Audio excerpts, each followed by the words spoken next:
Hey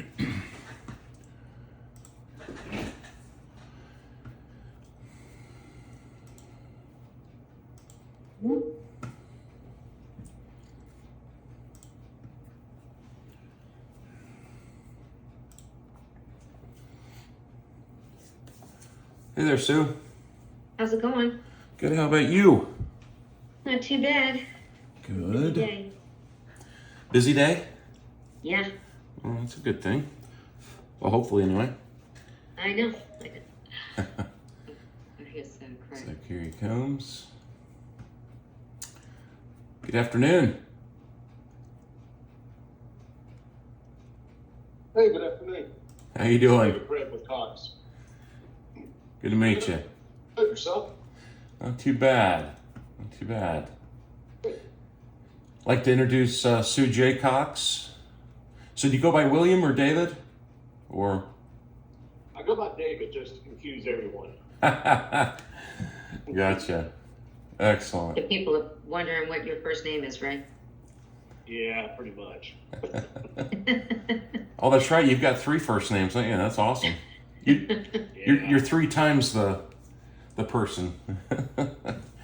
Yeah, Excellent. it confuses everyone on a daily basis. I bet it does. Well, David, it's nice to meet you. You as well? You as well? Sorry I'm not on camera. It's my wife's birthday today, so I'm trying to get home at a decent time, so I'm trying to walk out of the office. Oh, no problem. No problem at all. Well, hope the birthday celebrations go well. Appreciate the time today. So as you know, George reached out to me. I was reaching out to Cox Automotive, and he said, you're barking up the wrong tree. It's everything goes through Cox Communications. And the interesting thing is what started us down this path is somebody from Cox Communication actually visited the LJM website. Mm-hmm. And I have a good friend of mine that used to work for Cox Automotive. He did a lot of analytical work for Cox Automotive. And so I was familiar, with the structure. And so I kind of broadened out to not just Cox Communications, but Cox Automotive. But anyway, so George reached out and we had a good conversation. And I'm sure with your, C.H. Robinson, your UPS, a lot of your background, I'm sure you've got, you've got things covered as a group. And what George and I had discussed is the fact that, I believe that we have an opportunity for LJM to be, a great ancillary tool to, what you're already doing.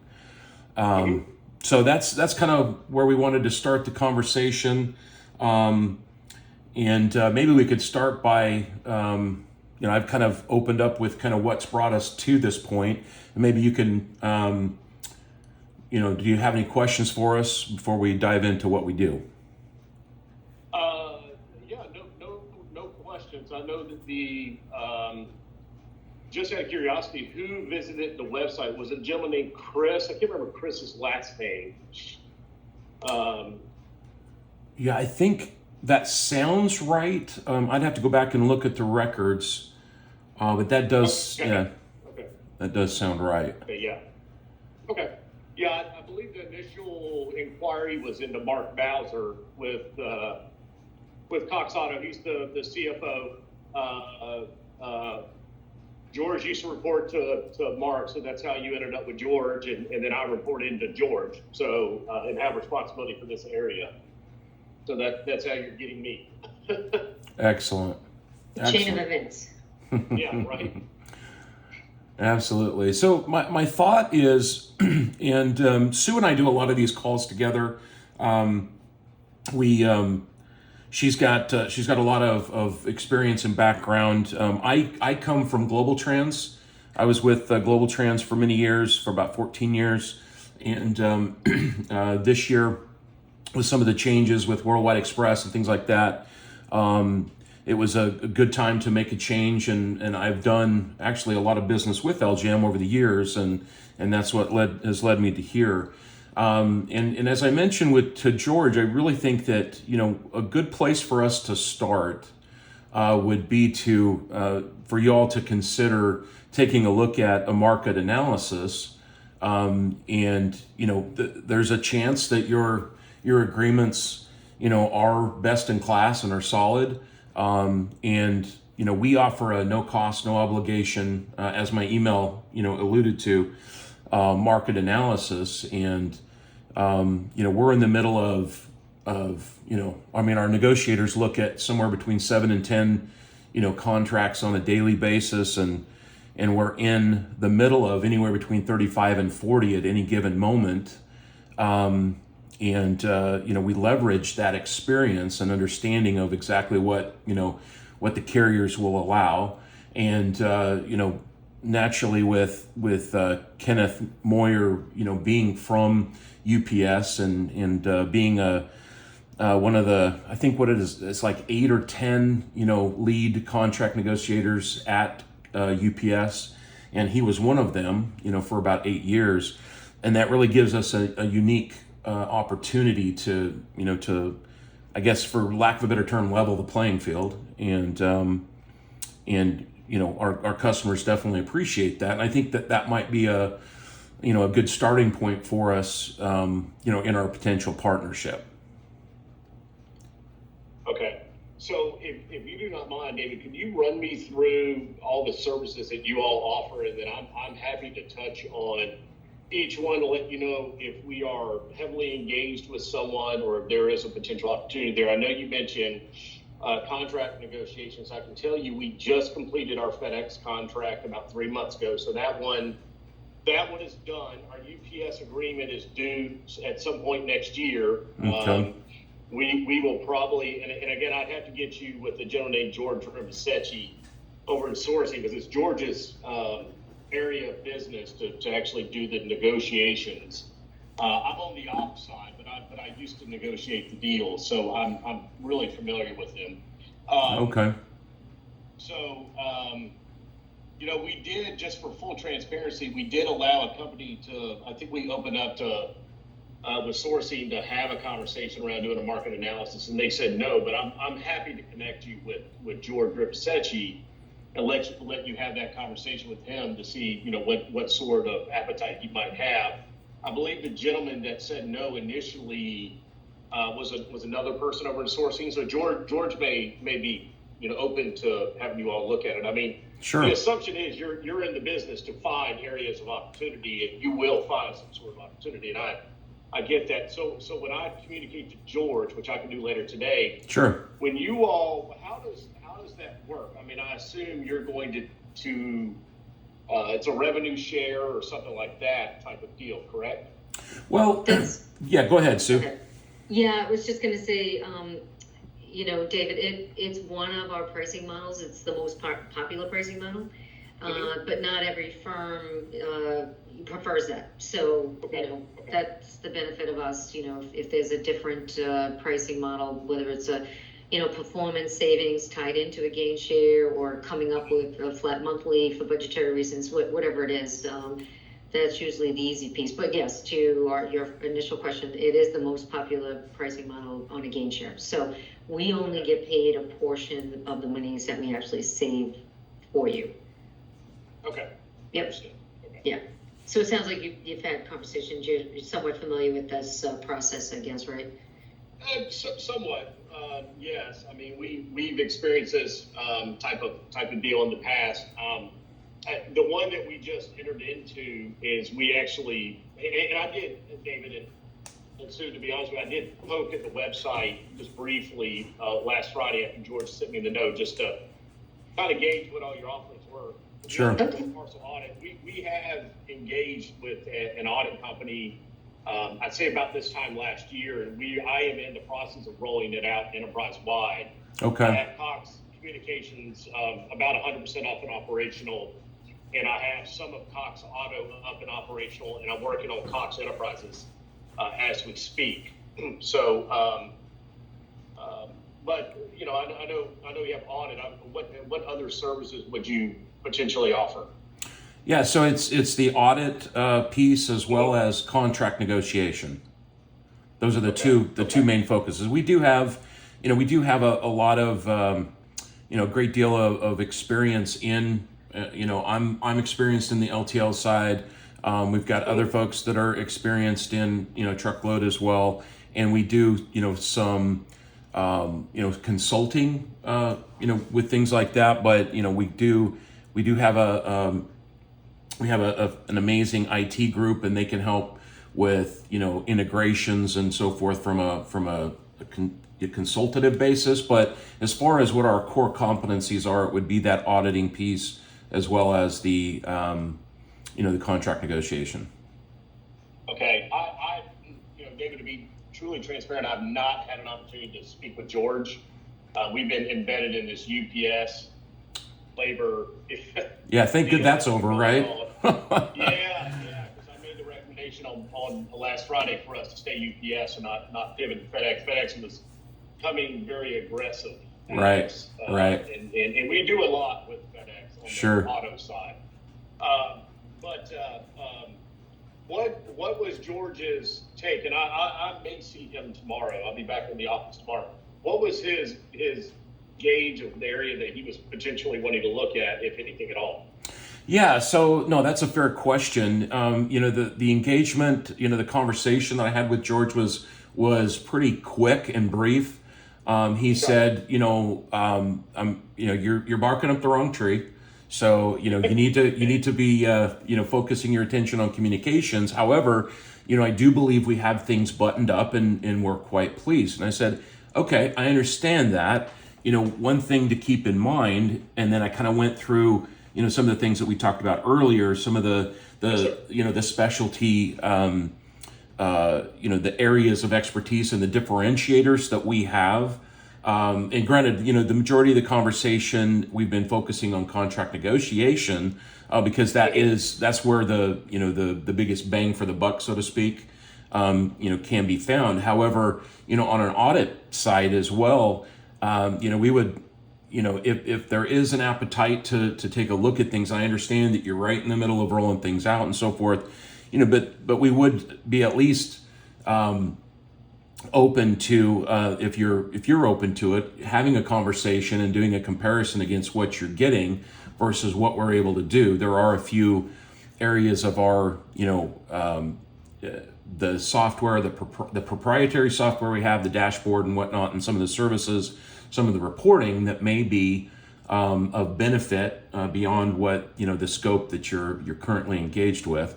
And I'm not trying to upset the apple cart. Granted, we're willing to work within the bounds that you will allow us. And if we're fortunate enough to start with with taking a look at things at a market analysis, I think that naturally and organically the conversation will ferret out some of the different areas that we would be able to provide an opportunity with. Okay, so the contract negotiations, I'm happy to put you in touch with George Rivasecchi. There may be an opportunity there. That'll be really for George to make a decision. Sure. Not Rick or Rivasecchi to make that decision. And then in terms of the audit, I'll be honest with you that it has been so painful to roll this out. I have no desire to go back to square one. Yeah, no, fully understand. And that's not any fault of the provider that we're using. It's really us, right? And it's collecting of the GL strings and all that other fun stuff that we have to gather. Right. So, and no one willing to help. So I've been kind of doing it myself, one other person all on her own. So, going back to square one is just, that's completely off the table. Understood. Yeah. But in LTL and truckload, I mean, we do everything through third-party logistics providers. Sure.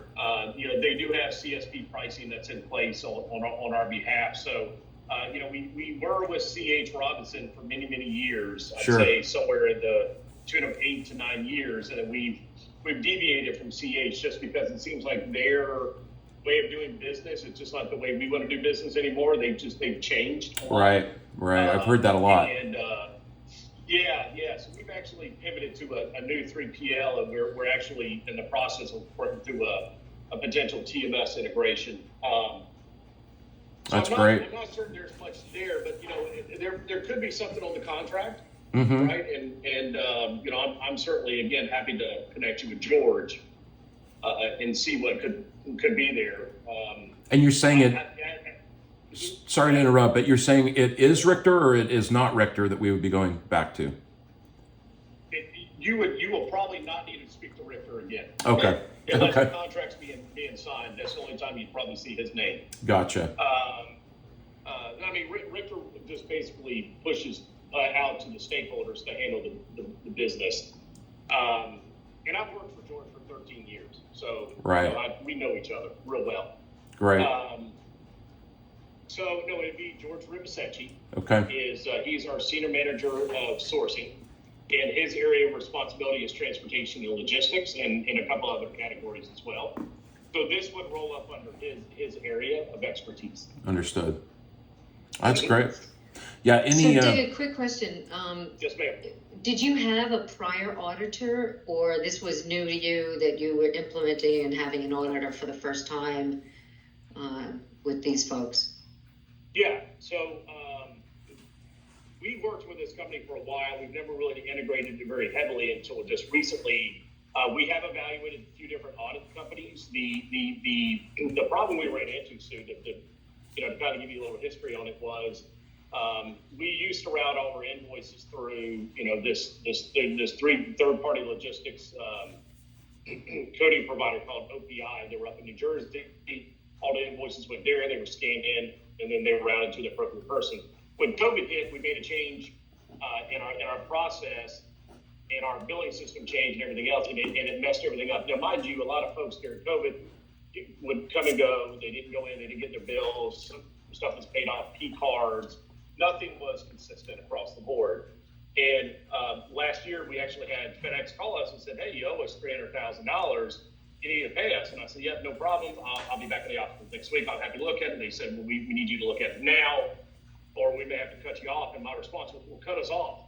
I'm out of the office. There's nothing I can do. Yeah. Right. So I started looking into it, and we went down the path with a company with the audit with the initial assumption, and that's why I asked if it was Chris that inquired about your company, because we ended up having a small problem with this company. Around last September, it was identified we were going to use them for freight, audit, and pay. And the beautiful thing about the pay portion was there was a belief that they could provide pay services, and they were a diverse vendor, right? So all of the payments that we made to them, we could count as tier 1 diversity spend, because Cox is very, very big on diverse spend. Right. Well, lo and behold, it was a third-party bank that they were using, and that bank was not third-party. So long story short, we just said, hey, we'll utilize your services for audit purposes only, and then we would maintain the pay portion.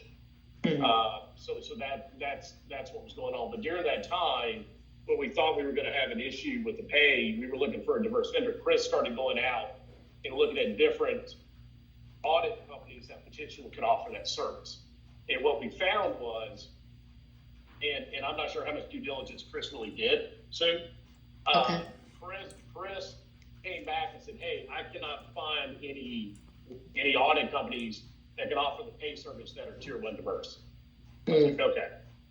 And mind you, Cox spends somewhere in the tune of about $30 to $35 million a year in parcel between FedEx and UPS, primarily FedEx because of the air volume for titles and checks and paperwork out of Cox Auto.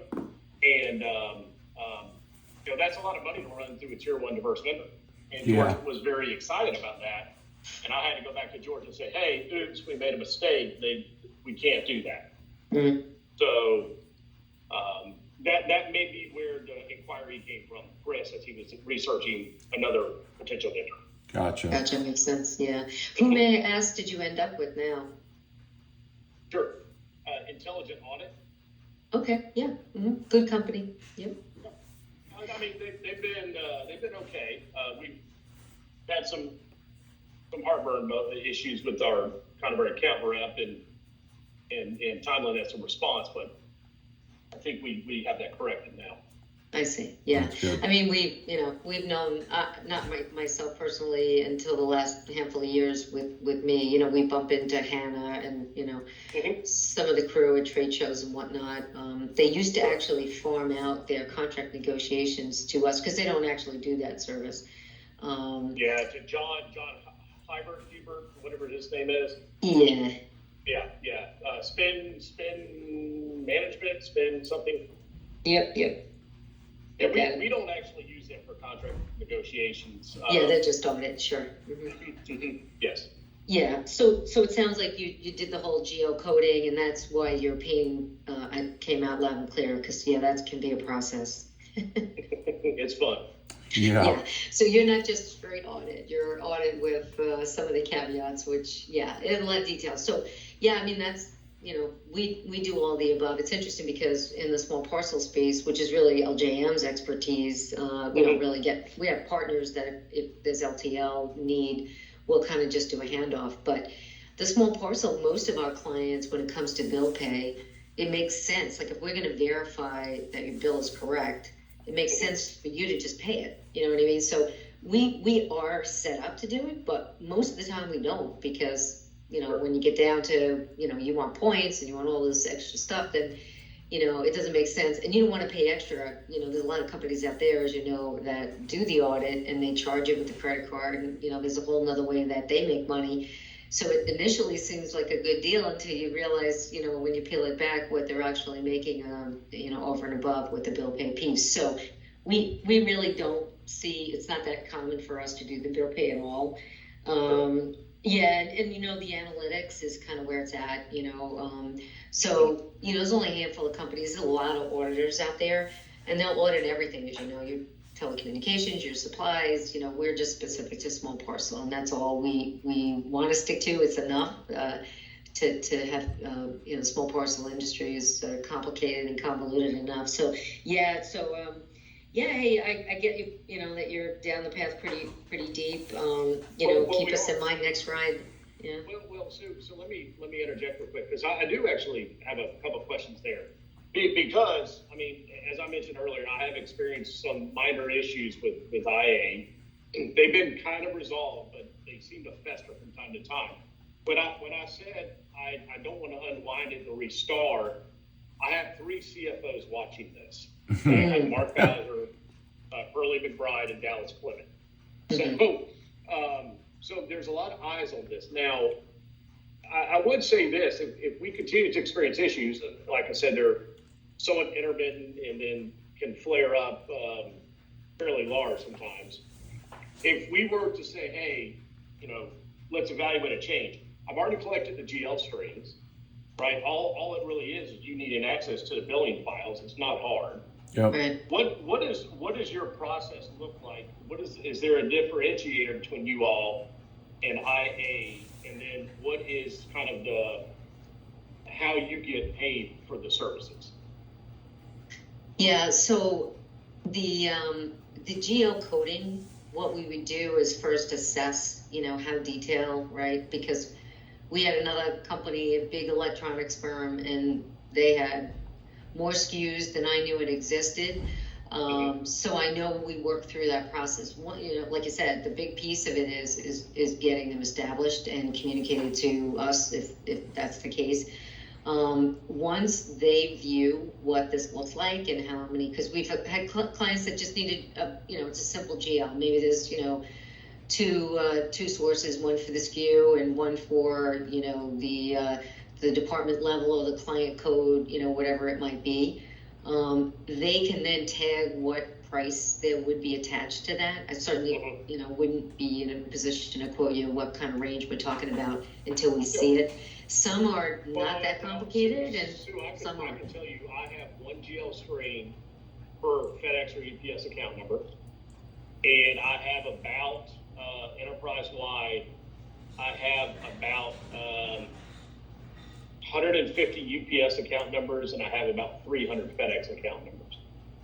And again, I should have one GL screen tag to each account number. Now, granted, that same GL screen can be used for multiple account numbers. That's all for back-end accounting for us. Right. But it's not use. It's actually relatively simple. And then I'll tell you, IA, they go into a billing file, they do the audit, and then they kick back a report to a billing, a pay report for FedEx and UPS, and it shows us by account number, by GL stream, how much to pay. Sure. And then the one challenge we have right now with FedEx is UPS will credit, and you already know all this. UPS will credit a corresponding invoice. FedEx wants to cut us a check. They're stuck at $19.99 for some reason. They are. So yeah, and I don't understand it. Now we are in talks with them about extending our pay terms, and we think by extending our pay terms with them, that would open up the opportunity for credits rather than checks. Yes. Because checks are very, very, very painful to figure out. Yeah. Correct. Yes, we had another client went through the same thing, and that was exactly the solution. They moved their payment terms from that 14, 15 day out. So, you know, that they get stuck and they want to just deal with open invoices for, you know, credit adjustments. But yeah, no, I tell you, if you know, one of the owners here, we've got two. One runs sales and marketing. The other one is IT and operations. He's like one of these, you know, guru guys. He's self-taught AS400, but he's the one that runs anything to do with the GL codes. So he would be biting a bit to, you know, take a look at what you've got going. If in the time, you know, when the time comes, if it's something you want to entertain, I would certainly loop Kevin in. Kevin DiCaprio is the guy I'm talking about. It doesn't sound that terrible, you know, with the one GL stream, as you said. I mean, yeah, you have a boatload of account numbers, but nowhere near. I mean, that's a normal out of the gate for us. So yeah, now are you? And I know I don't need to get into the weeds a little bit here, and you don't have to answer me if you don't want to. But do you pay like on a click with them, or do you have like a flat gain share and then you pay the GL separate? If we were to get into negotiate with you all, I don't know if I would want to disclose how we actually operate now. That's fair. Okay. I can tell you it is in our eyes, it was a very fair and easy to calculate transaction. You know, and that's kind of a very cryptic way of answering your and that's fair. question. Yeah, I know I pushed the line a little. It's you kind of want to know what you're up against. But yeah, I mean, I will say there's not a gain share. Yeah. Okay. Yeah. Gotcha. All right. Yeah, and you know, it's interesting because the audit today, in and of itself, you know, most companies like yourself realize that there's not a whole lot to necessarily save in essence, because, you know, with the, you know, the guarantees that the carriers kind of removed a little bit. And I mean, you do a lot of overnight apparently with the FedEx piece, so there's some meat to be had. But a lot of it is really the simple exercising and making sure that you are being billed correctly, and that you know, it matches your current contracts, because that rate variance piece is important to our clients. On the, you know, we do that for both audit and contract. The audit we don't do as frequently, but that's a key piece. And then the final piece is to just make sure, you know, to your point, from an accounting function internally, that, you know, everybody's, you know, participating in how that's dispersed. So having the accountability piece is key. But I can't tell you how many times, and one of the key things you asked me, what's differentiated with the LGM world, you know, we are constantly, we have teams on both sides of our programs, and the operations team that watch and monitor our audit clients' data, the amount of, we call them outliners, that we come across and find, those flags that sometimes we don't even make money on them, you know, that we're calling attention to, whether they're chargebacks or voids or this, like an anomaly of something, and it happened to be because somebody new in the warehouse didn't enter in, you know, the right dim, and all of a sudden, you know, one location went helter-skelter. So we quickly find those things and get them back on track. And having that, you know, kind of watchdog of, that's one of the biggest compliments that clients pay us, is that, you know, they have a personal touch. You know, we're on tap, you know, we call them and flag anything that's kind of those outliners, you know. So the up and down the street audit world definitely has changed, you know, just because, you know, more audit points on UPS than FedEx. But it's the peace of mind, making sure everything's solid, and making sure that we can, obviously you want us to watch it more than you need to. So that's a big piece of it. But yeah, no, the GL code is pretty common. We've got a lot of clients, and then we do a lot of other customizations. As if we have the data, we can, pretty much do whatever you need. Sure. Okay. All right. So question for you all versus IA, and I know you never want to speak negatively of another company, and I respect that, but what is the big differentiator between you all and them if we were to say, hey, we're willing to take a step back and pivot? Is there something that really sets you all apart? Yeah, in addition to what I've already shared, we keep everything in-house, everything that we do. And again, I don't, put a lot of negative spin when it comes to our competitors. They have a decent... I respect that. That's fine. Yeah, and they run some decent analytics. They've been in the industry. Her dad used to run the business, and then she kind of took it over. So, we just think that we do everything better, and we do it in-house. And we have, when it comes to parcel negotiations, that's a piece that we do also. So if in the event, whether if not sooner than later, that's an area that you want us to entertain. We've got your data, we've got your contract anyway. We can certainly tell you if you could use some help. The savings opportunities, most big companies like yourselves, they probably have a pretty good day. This guy George, I'm sure he does a pretty good job. People are so surprised to find the things that we've uncovered that we can negotiate. And it's not until you see a big company, whether it's a Toro, a mattress firm, a Hewlett Packard, that you would think that they've done a pretty good job. And time again, we do the analysis, and there's certainly plenty, that we can go after and help save you money. And they're big dollars. That's really where 85% of our revenue comes from is the contract piece. So yeah. It's just I would say the carriers have continued, and who knows now. We're all internally joking about this strike now that it's settled. Who's going to pay for this? We're waiting to see if they even wait for the increase announcements in the new GRI, or are they going to start tossing new surcharges out there? And that's what has everybody internally, in most internals, spinning, because they can't keep up with the changes. When you think you did well on one piece, they hit you on something else. So it's constantly in need of being watched and paying attention to what's impacting you the most, and making, if we negotiated a contract today, we handhold it, right? So they write their agreements for you for a 3-year term. Well, that's our term too in most cases. And we're constantly getting addendums or having to renegotiate the whole thing, just because it's too dynamic, Sure.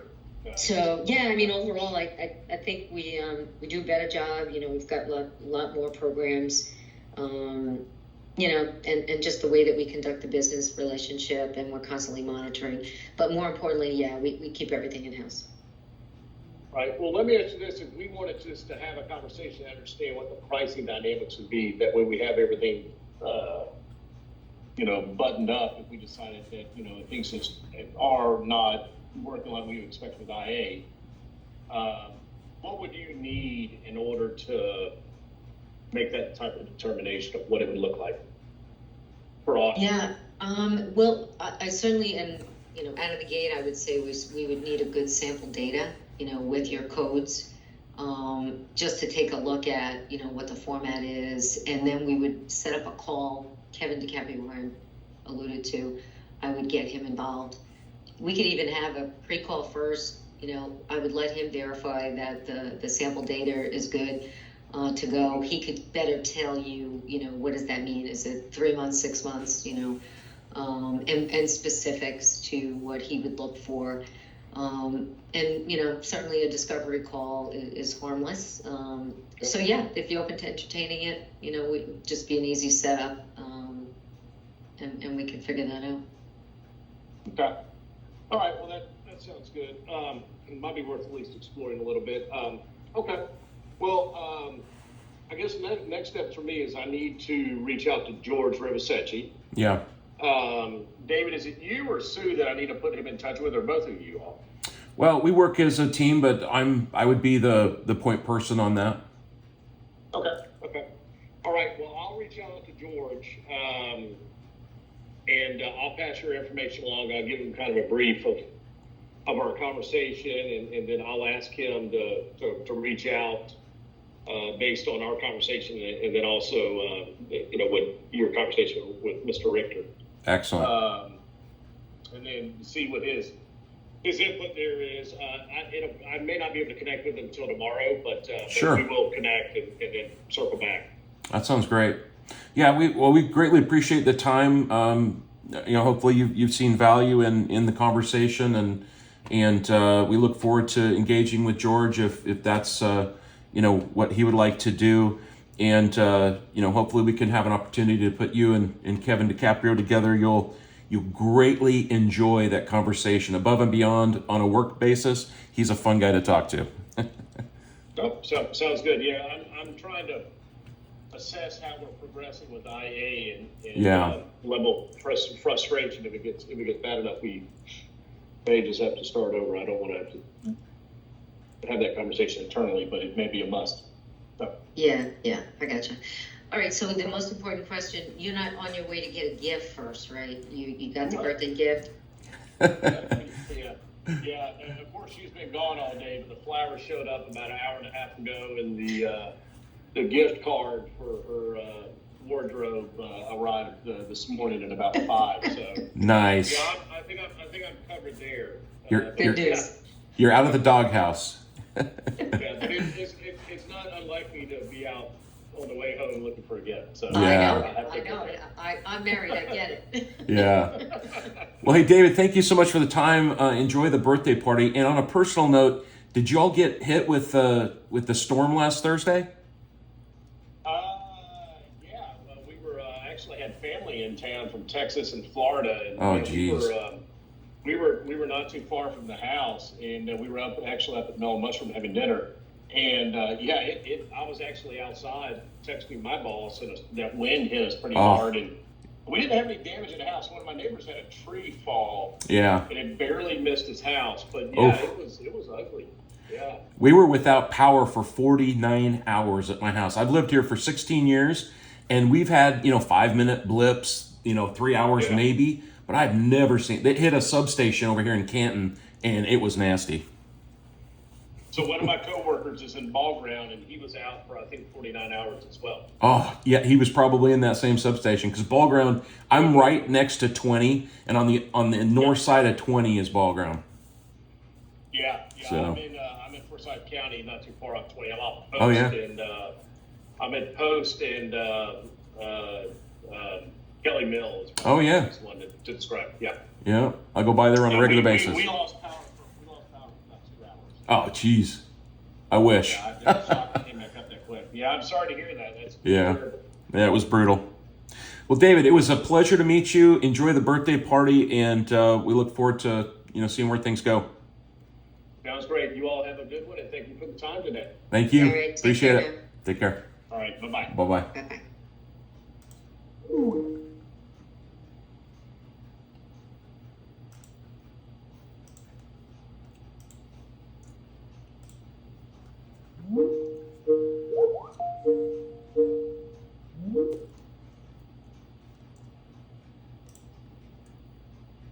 Hey, Hey there. 30 to 35 million. Holy snikes. Yeah. I knew they'd be big. I wasn't quite sure.